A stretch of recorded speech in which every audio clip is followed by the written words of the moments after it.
Supreme court ने फौजी अदालतों को महफूज शुदा फैसले सुनाने की मशरूत इजाज़त दे दी। अदालत ने हिदायत की सिर्फ उन केसेस के फैसले सुनाए जाएं जिनमें नामजद अफराद ईद से पहले रिहा हो सकते हैं। अटॉर्नी जनरल ने यकीन दहानी कराई कम सज़ा वालों को कानूनी रियायत दी जाएगी।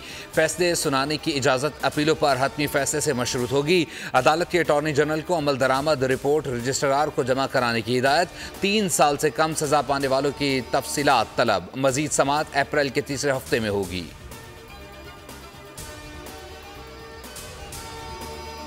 पाकिस्तान स्टॉक मार्केट में बुलंदियों का नया रिकॉर्ड। इंडेक्स 67,000 की सतह अबूर कर गया। कारोबार के दौरान 100 इंडेक्स में 600 से ज़ायद पॉइंट्स का इजाफा। मार्केट हुजम में 1% बढ़ गया।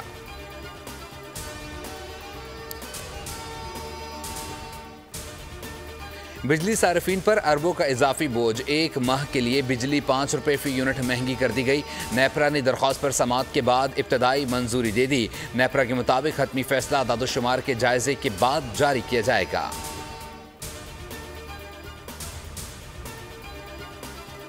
और साहिवाल में बासर जमींदार का मुलाजिम पर बहमाना तशद्दुद। यूसुफ नामी मुलाजिम ने भैंस का दूध देने से इनकार किया। जमींदार इमरान आपे से बाहर हो गया। तशद्दुद के बाद 4 अफराद को डेरे में बंद कर दिया। 15 की कॉल पर थाना हड़प्पा पुलिस ने बाजियाब करवाया। जमींदार के बेटे और 2 भाई गिरफ्तार।